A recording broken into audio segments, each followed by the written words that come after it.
webinar. Before we get started, I'm just going to review our GoToWebinar technology so that everyone knows how to participate. So you should see the control panel pictured on your screen right now, and if you don't, it's because it may have been minimized. And you can pull it out by going to the Grab tab, which is that B there, which hides and shows the control panel. There's also an attendee list where you can see the participants on the call and if your colleagues are on the call as well. If you have a question, you can raise your hand by clicking on the hand icon on the control panel, and I can unmute your line. So can you just have everyone practice raising their hand right now if you can hear me?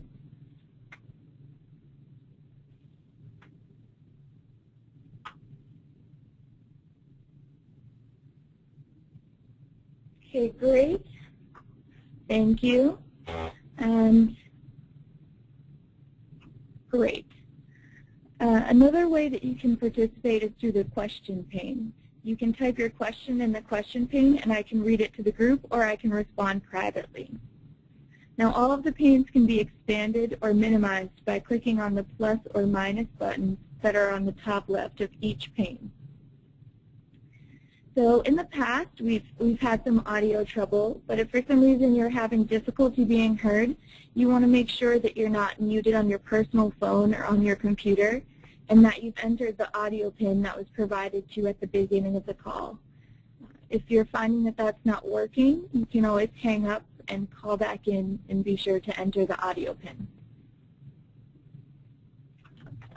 Great, thank you.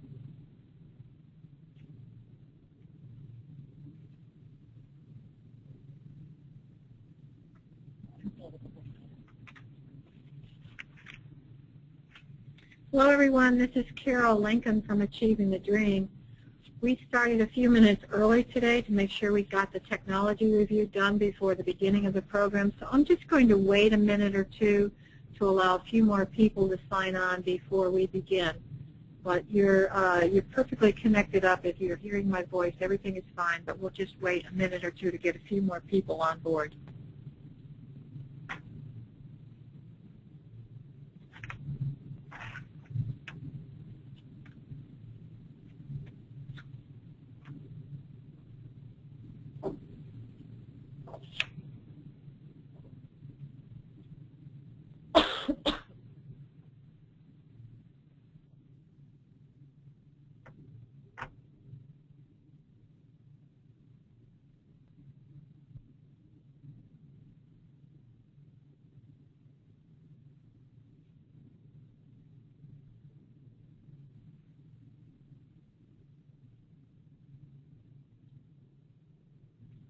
Okay, it's 12:30. I am going to start our webinar and welcome everyone to the Leader College webinar. This is Carol Lincoln, Senior Vice President, Achieving the Dream. Very, very pleased to have you connected today. I know that many of you have had trying weeks. You've been getting stories about weather delays, broken pipes, frozen this, broken down that. And so I know this has not been an easy week for you to pull away and be on a webinar, but we do appreciate the fact that you have made time in your schedule. So we want to make good use of the next 45 minutes for you. We have today with us, we have several folks from the ATD team.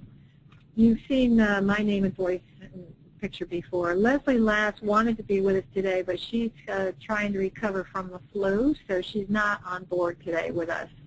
Julia Lawton, however, Assistant Director of Programs, is with us. Julia's name may be familiar to some of you because she's the one that is guiding the Leah Meyer Austin Award competition this year. So she's been receiving those applications and overseeing the review process. And then Melanie Mulvey is named Program Direct Coordinator, was the one you heard first, where she tested out the technology, and she's helping to make this webinar possible technologically. We want to quickly review the agenda for today. We'll spend a few minutes on a few business items, just updates for you, and then quickly get into the meat of our webinar, the presentation on tools and strategies for effective communication.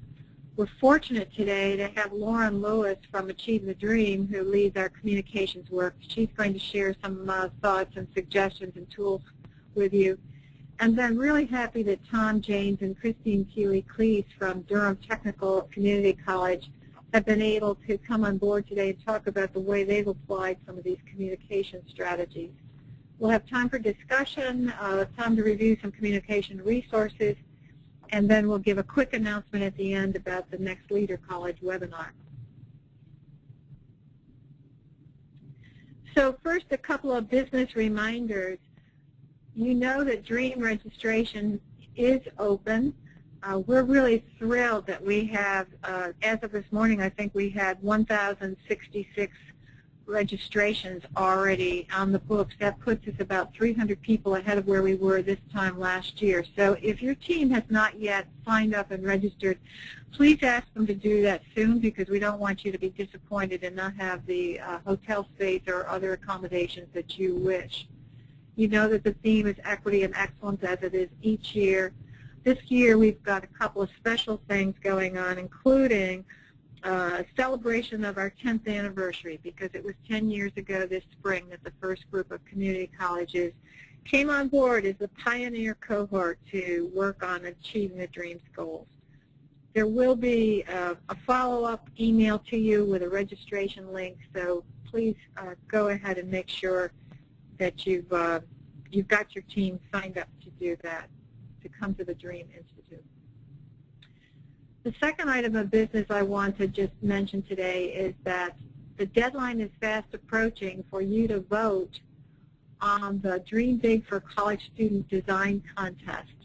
A number of students, how many have we got? 30, 40 different students have gone and submitted designs for the t-shirts that we'll have at DREAM Institute. So you can go online on the Facebook page and vote. And if it's one of your colleges who, one of your students that submitted, it's perfectly fair for you to all lobby like heck and get those votes in for your students. Secondly, I wanted to just mention two of the big meetings that are happening at Achieve the Dream, and we really appreciate it if you would advise your presidents. As usual, the Leader College presidents will have a chunk of time, almost 3 hours of meeting together. And this year what we want to do is focus with them on policy, trying to make sure that the president's voice, the institutional voice, is strong in both the state and national policy debates. So Jobs for the Future will be joining us on that, and we'll be spending a good bit of time working with the presidents on how we can raise a more effective and policy voice as a result of all of the leader colleges in our network. And then the second event is the President and CEO Luncheon Roundtable. All college presidents are welcome to go to that session. What makes that special this year is that we are going to be discussing with the presidents the strategic directions that the Achieve the Dream staff and board have been developing. We want to give them a briefing on those items, and we want to get some feedback from the presidents about whether we're headed in the right direction and how they see the future of the work together of the network. So please, please, please encourage your president to come. These are two important big discussions, and we really want a good turnout for that. So with that, let me turn quickly to today's topic, tools and strategies for effective communication. You know, initially when we started asking all of you to bring teams to Kickoff Institutes, we asked you to create a core team that started with the president, the academic dean, or the dean of student services, your IR director, and a key faculty leader. At the time, we didn't realize how important it was going to be to have a communications person, the program information officer, whatever title you might have, how critical it would be to have that person plugged in tightly to the work of the reform team. But we've learned over time that this really is essential.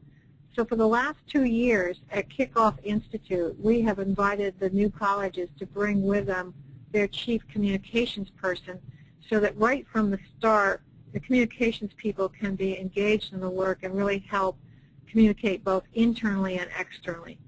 So this is a topic that we think is really important, and a lot of our colleges are asking for more help and ideas in this area, and today's the day we're going to be able to do that.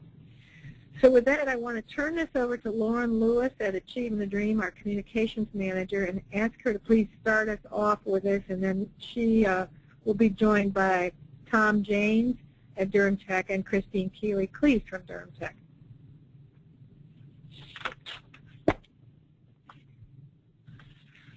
Great, thanks, Carol. So before I get into the template that I'm going to show everyone that was created in collaboration with Achieving the Dream leadership and data coaches, I'm just going to take a couple minutes to introduce some things you may or may not already know about the role of communications and the importance of having a written out plan in an effort to help the success of the work you're doing on your campuses. So in my role, I'm constantly talking about communications and how important it is, but most of the time when I bring it up, people are immediately jumping to press releases and whether or not it's important to get this story in the newspaper on the local news channel. But I try to emphasize that communications is so much more than that. It's at its most basic level sharing information with various audiences in an effort to help achieve your goals. Now that may mean outreach to the press is what will support your overall goals, but most of the time it's more internal audiences, such as your faculty and staff at your campus that you're trying to reach with that information, so that you can help inform their actions and in most cases have them actually take a particular action. So as you take on a project, you will start to realize that there are different audiences that you must reach with your messages in order for your work to be successful. And you want each audience to do different things with those messages. In order to help you think through all of your audiences, it's crucial to have a thought-out communications plan at the beginning to help direct your work and give you a place to check back to make sure your efforts are bringing you to your desired outcomes. So as you can see here on this slide, a communications plan is a really useful tool, and it helps you think through everything. And the basic elements of a successful communications plan will include the overall purpose, the big picture that you're working to support, as well as the goals that have been identified as milestones to complete that will support the overall purpose. This is the place where you're going to write out your core messages and the activities or strategies that you'll use to implement in order to help spread the message to your target audiences. Writing out these messages really helps to ensure that your messages are consistent across the board and accurate, and that it conveys the correct message, because the worst thing is having miscommunication and confusion, and so writing it out will really help to avoid this. One of the most crucial parts of this tool is the work plan piece, or the part that I call the work plan piece, and that includes the timeline and the resources that are going to be needed to help keep you on track and accountable. So there are many ways to capture this information and help bring you through the process of creating a communications plan, but I'm going to share with you a way that I found that works, and it's a template that I think was shared with everyone in the invite, and if not, it's available on the Achieving the Dream website, and we'll share that link with everyone. This template was created, again, as I said before, in collaboration with Achieving the Dream leadership and data coaches, and it's a resource that's available for the Achieving the Dream network. It's an 8-step process that I'm going to quickly walk through, and then I'll show you the template that I've actually created and an example of a completed one. So the first step in the process is to really agree on the purpose. Now, sometimes the purpose may be passed down to you by others, but it's important that you make sure you understand what all of your communication goals that will be defined are supporting.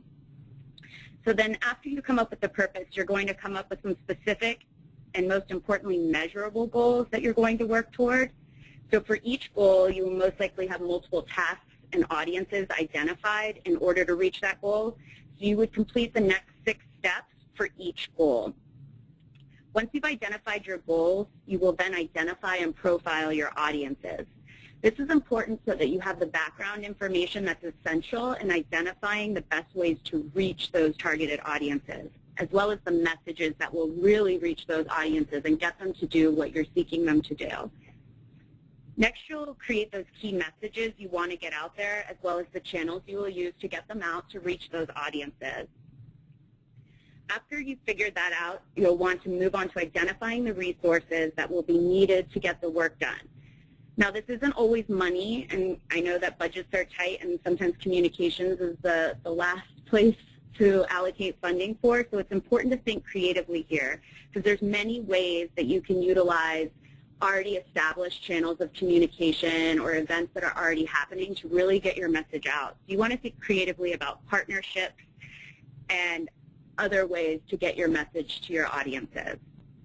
And then lastly, it's important to identify the people who are responsible for the work as well as the deadlines, so there's accountability for the work.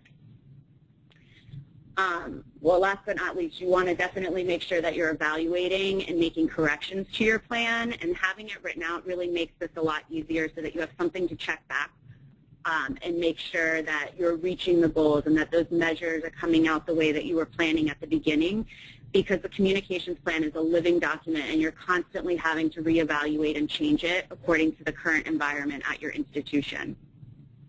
So this next slide is a screenshot of the template that was created so that you can fill in steps 1 through 8 in this format. You can use whatever format fits your needs. Some people already have you know, a calendar, or they're using Microsoft Project to really keep track of their work plans, but this is just a simplified template to use as you write down your communications plan.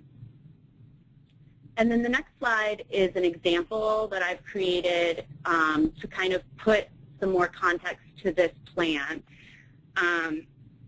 So I've listed the example of the overall purpose as to broaden and deepen understanding of campus and community and the college's Achieving the Dream student success work, which is a really broad purpose, and a lot of the times that's what it's going to be.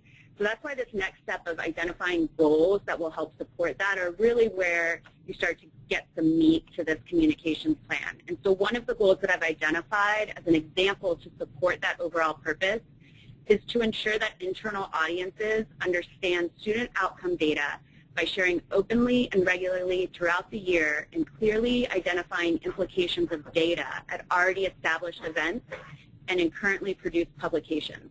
Now, I did this because I know that budgets are tight, so I wanted to show that there is a way that you can utilize things that are already in place without having to use additional budget money for your work. So then I've listed an example of one activity. Now, there can be multiple ways that you will fulfill this goal and ultimately achieve this goal, but one example that I came up with is something that I know that many of our colleges are already doing, and that is distributing an internal newsletter, such as titling it Data Matters, because I've identified that the internal audiences that I will need to reach to achieve this goal are the internal audience of full and part-time faculty and staff, as well as administration. So I've identified that twice a year we're going to distribute this newsletter on the listserv, because I've identified that's the place where these audiences are most likely to get their information. And I'm going to also post it on the internal website to make sure that I touch everyone, or as most people as possible. And this newsletter will contain information on key data points such as college graduation rates, and then also explain the implications of this data. And again, I just filled in some sample of resources. I know I'm going to need IR staff, probably some Achieving the Dream staff to help me think through this, as well as my data and leadership coach. And then the dates for completion are January and September.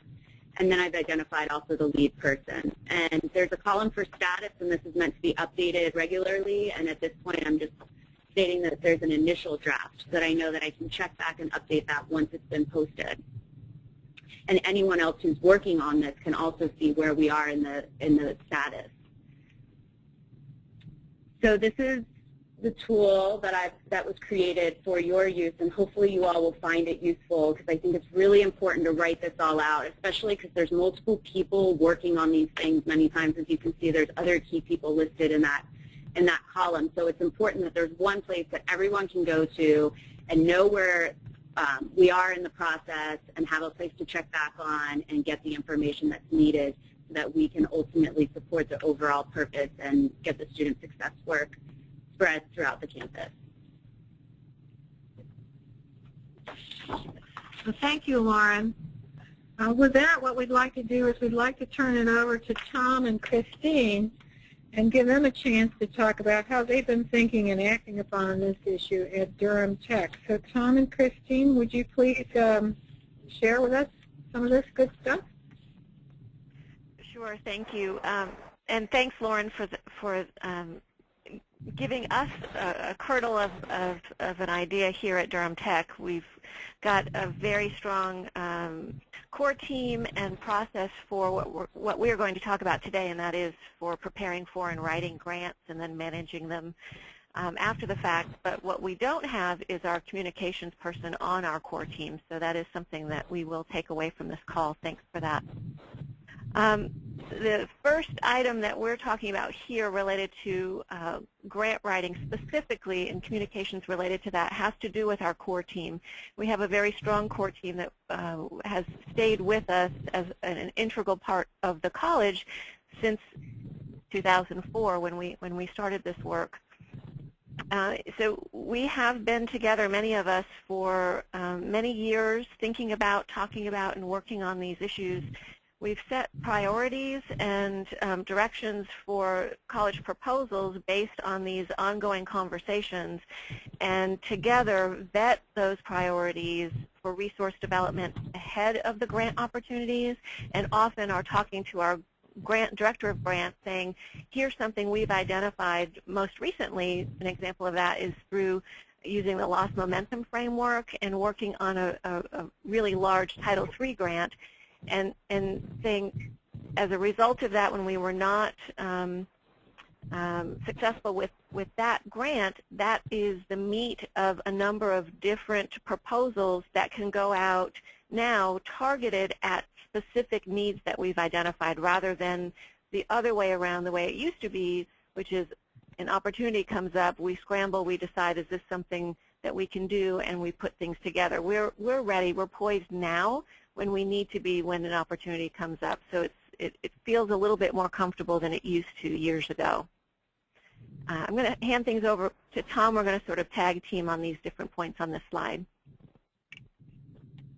That leads into the second bullet, and it seems to us it's just as important to decide not to pursue grants at critical times as it is to pursue the right grants. I think it was either at the DREAM conference a year ago or maybe another national meeting where I heard Yuri Treisman talk about and use this image of the colleges that get to this point where they're like a Christmas tree with lots of ornaments, and those ornaments are all these grants that seem disconnected to the fundamental core for what you want to be accomplishing as a college.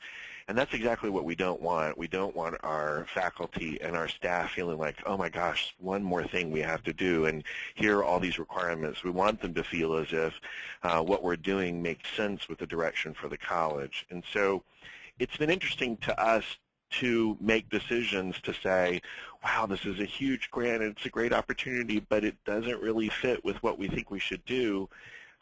It's hard to make that decision, but we feel like it's important to make that decision. Otherwise, we feel like it would perhaps just take us in a direction that isn't, in line with what we've been working on for so long, and that is a coordinated effort towards student success. Another important piece of this is that we ask that our leaders, who also are on core team typically, are our primary writers of grants. Those who have writing experience are those primary writers when a new grant comes up. Our grants development officer is the coordinator of proposals. She's the proofreader, the convener of meetings, the project manager. This format works quite well for us. The downside is that the primary writers at times may get overwhelmed with their primary duties and then having these writing duties on top of what's happening that sort of pop up here and there. But the upside, what we hear from our grants partners, is that our applications sound like they've been written with one voice. And beyond that, we are all bought in and up to speed on those proposals and the work that comes as a result of a successful grant application. We're not then trying to do the work of pulling people together and get the message out. We've all been a part of it initially. We're also in a nice situation that we speak the same language. We've been working together, many of us, for 10, 20 years, doing the same kinds of work and deeply involved in all of these kinds of Achieving the Dream projects and issues of equity on our college. So it's easy to work together when you are all using the same language and working from the same priority. The fourth bullet point where we say start big and end small, what we mean by that is that we have found what works for us is that at the beginning, grants, when they come out, they often are very short time windows.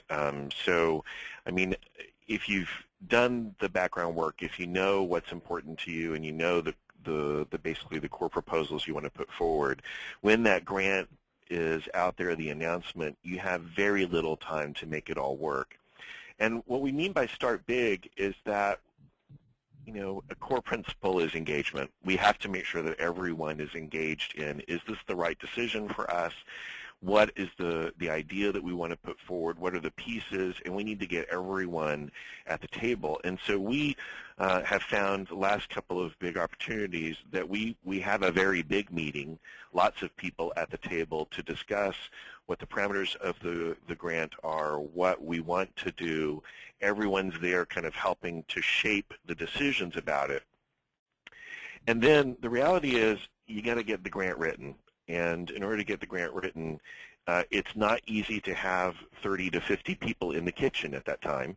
And so what we have found is that we start big. We acknowledge to the entire group that these are going to be the 2 or 3 people who are going to see the grant through. And as you have ideas and as you may look at the grant, feed your ideas to those people. But they are going to be, in the end, the small group that makes sure that it happens and moves us forward. So we're hoping that this gives, these are some tips that we've kind of would offer to other leader colleges, perhaps as ideas. We're hoping that this would be helpful as well. This is what we feel like has been working for us. So we hope this spurs some ideas for other leader colleges.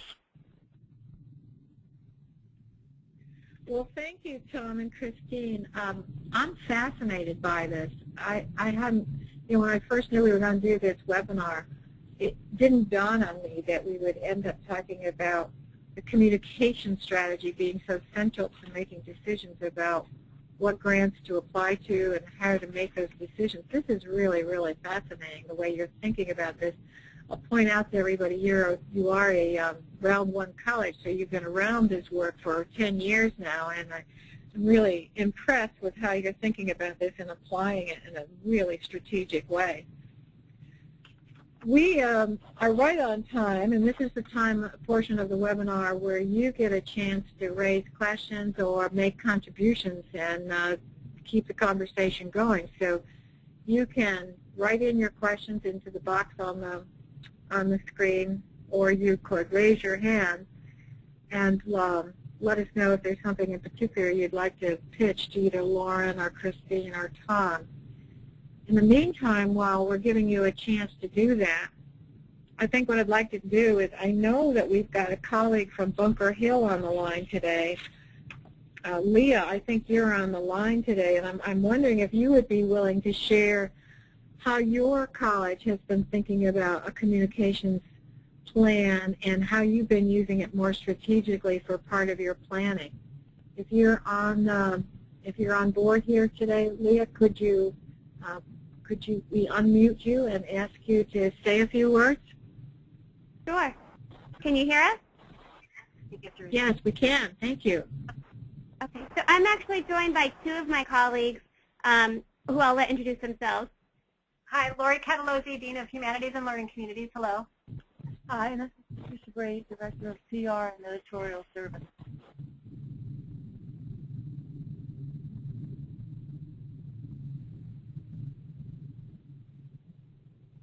Go ahead. We're all ears. We're eager to hear what you might want to say. So we've been talking, the 3 of us, about the ways in which we've used communication to integrate our Achieving the Dream work into other campus-wide initiatives and campus-wide activities, including strategic planning processes. So I think maybe the best way to discuss it is to, from each of our different areas, sort of give our perspective and how that fits into a larger picture in terms of our communication plan. Okay, Brady speaks. And I'm more in the public relations and communications aspect of this.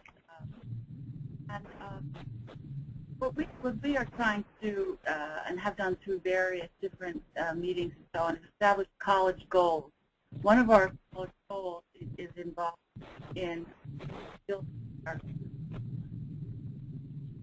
project. So it's really basic to our goals to do this. One of our 10 or 12 major goals that we have for the college, which are posted on large banners around the school.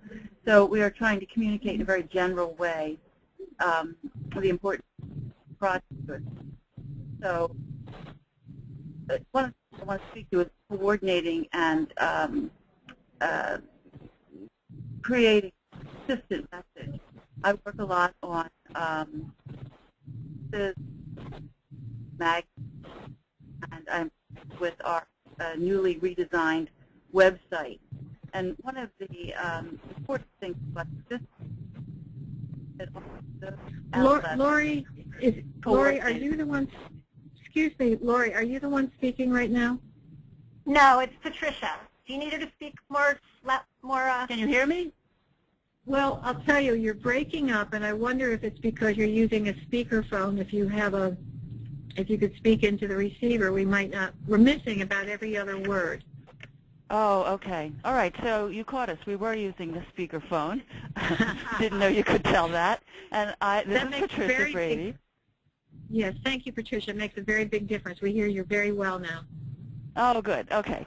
So what I was saying that you were hearing every other word of was that our college in recent times has made more of an effort than in the past to coordinate our messages and make them consistent.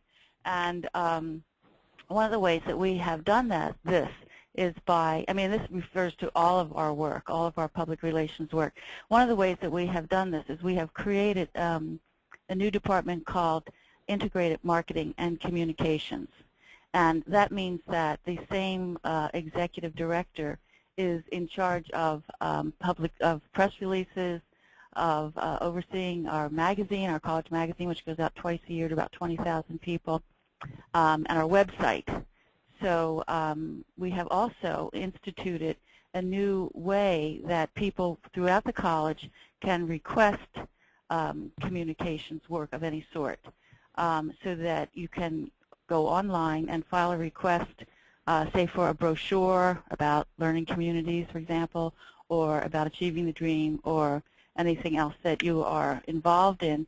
And that then feeds into a large new online system we have, and that system is visible to all of the people in the communications department who might be working on this. And so that makes it possible for all of us to know what everyone in the department is doing. And that alone helps us to create a more consistent message across the board. I could say more, but maybe I should leave it at that for the moment and hand the phone over to Leah Escalera, who's going to say a few more words. So one of the ways that we've used this new integrated communication and marketing structure to support our Achieving the Dream initiative is to really involve some of the key players in that department in our learning community strategic planning process and professional development process. Learning communities are our primary Achieving the Dream strategy, so we've tried to really knit communication efforts into our learning community activities. So in next week, actually, January 14th, we'll be holding a Learning Community Summit where we invite all the faculty who are participating in this Achieving the Dream initiative, many of whom served on our core and data teams in Achieving the Dream. And we've invited the Executive Director of Integrated Communication to join us for that day so that she can really follow what the activities are. And as she's making plans for communications college-wide and also externally, she can knit in the pieces of our initiative that make sense to our larger initiative.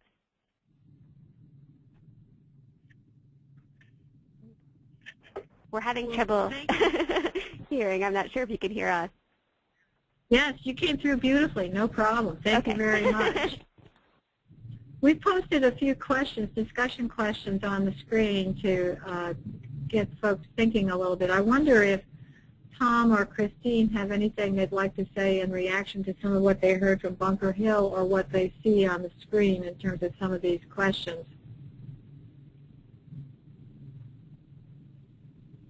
This is Tom. I just was fascinated as I was listening because in many ways the structure that we have created in our marketing and communications area is pretty similar to what you're talking about, although we're just going to tell you we're totally jealous of the beautiful signage and things like that you have at your college. In fact, we had visitors at your college not long ago who were thoroughly impressed with how you had branded Achieving the Dream and student success messages across the campus. It's really nice. You know, one of the things, this is Carol, one of the things that sometimes happens is that colleges will start some new service for students, and then about 6 months later when their coaching team comes in and starts asking questions about it, they say, oh, well, you know what, it didn't go as well as we thought because the students didn't show up. And we used to hear that a lot among the colleges, that they hadn't really figured out a way to communicate well to the students. And so sometimes students didn't know that things were happening that they could take advantage of. I realize there's many other reasons why students don't take advantage of things, but I wonder if the signage at Bunker Hill, as an example, if you think that's having an impact on the students as well as the staff and the faculty and even the public that comes onto your campus. Are you seeing anything there where it makes it easier for you to let students know that there's an intensified, enhanced level of service going out to them?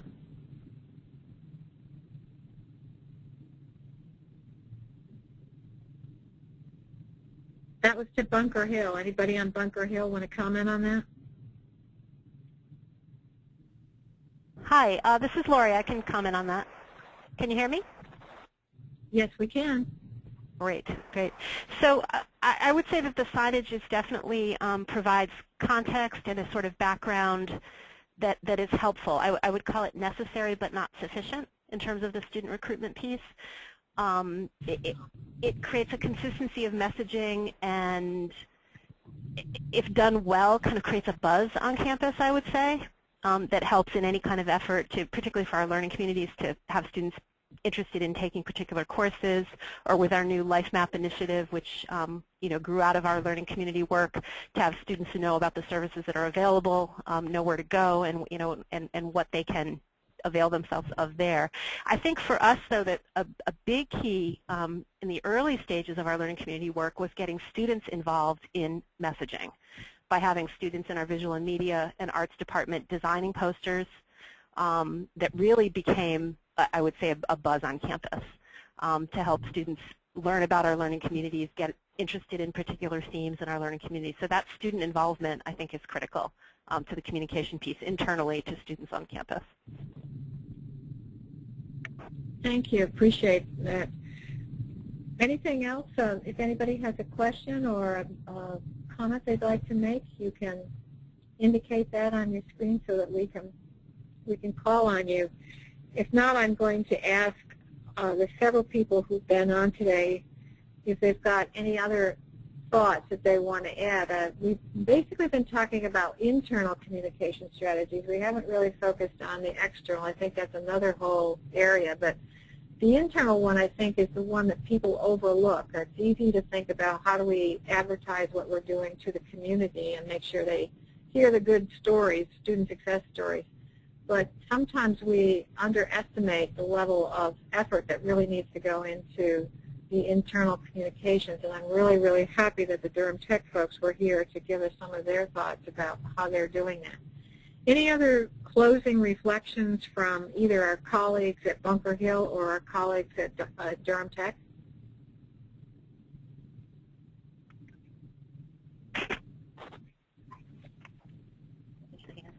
Hello? Hi. Hi, this is Patricia Brady at Bunker Hill. Can you hear me? Yes, we can, Patricia. Hi. I should say that response to that question, that we're very proud of our college magazine, and I say this not just because I happen to be the editor of it, but of course that's part of it. But we have a point of. We're losing you again, Patricia. I'm sorry. We're getting less than every other word now. Okay. Okay. Now, how about now? Is that better? Oh, you're good again now. Now you're good. I'm good again. Well, I think we inadvertently pressed the right button here, so we're back in business. I just wanted to say that the phone technology is not our most advanced thing that we do here at Bunker Hill. But anyway, we do have a very nice magazine, and we use our magazine to communicate both with external and internal audiences. So that, for example, we've covered all of our different kinds of learning communities in the magazine. And this really, we interview students who are involved in them, as well as people who are teaching them. And we try to give an overview of how they work and put in all the obvious data about how well they are working for us. But this works nicely as a way of getting that data across, and also of giving a kind of human context, so that we have done stories on a learning community that we have for veterans. We interviewed veterans as to how helpful it was for them and so on. The people teaching it and all the people who are involved with our Veterans Center here. We gave the Veterans Center a boost in the story as well. And so we find that having the opportunity to have a kind of rich text in a non-technical sense to communicate the importance of the funding that we have received for doing this kind of work, and what it really feels like to be in a college where this kind of thing is happening. It also helps to draw more students into it, and so we're very proud of that work and think that that's really effective. Our magazine goes out to all our alumni, goes out to college presidents across the country. It goes out to the local legislature, on whom we are reliant for funding, and it goes out to opinion leaders in the city. So as well as all of our students, it's available on campus, our students and faculty.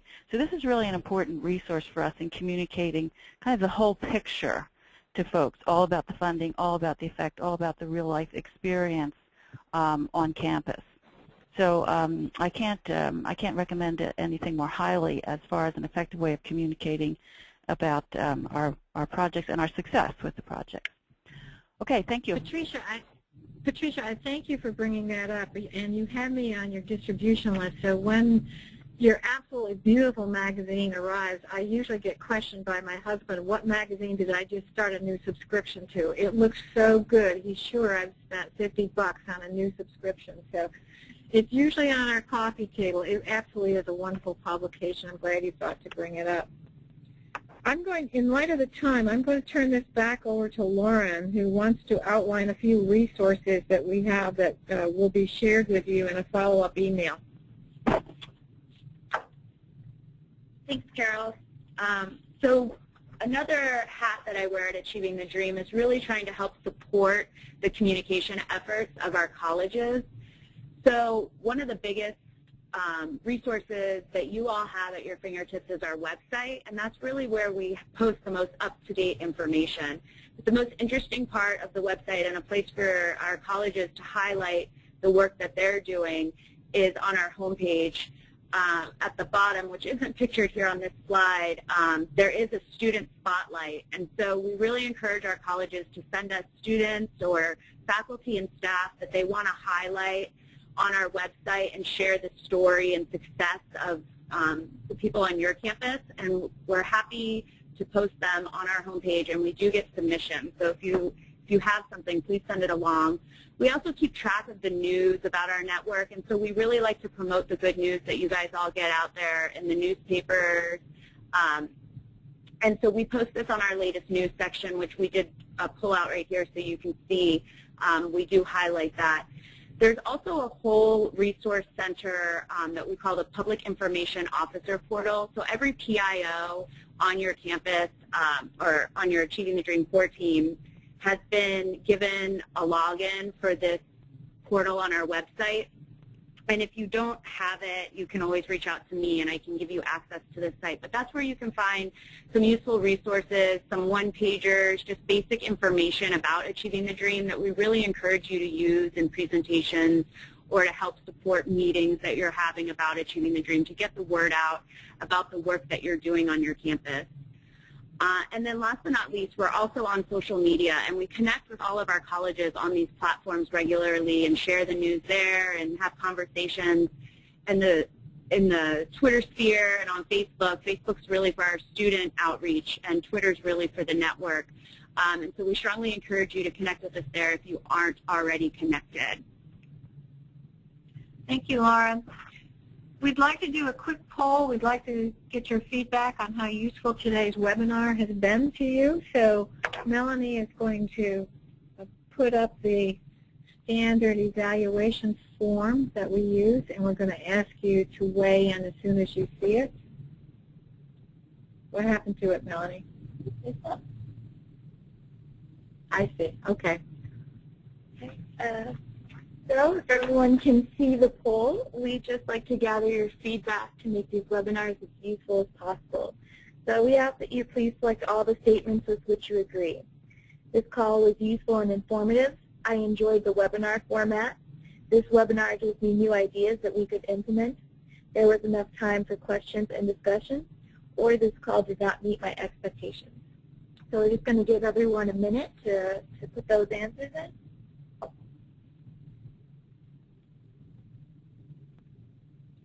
Okay.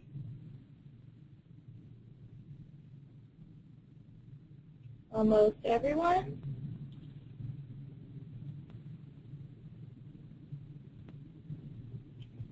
Another 30 seconds.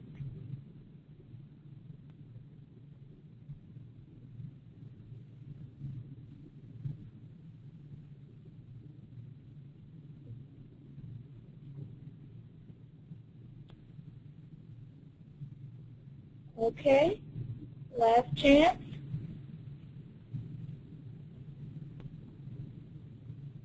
Okay, so we're going to close the poll now. All right, and it looks like this has been a very successful webinar. Everyone seems to have enjoyed it, so thank you for providing your feedback.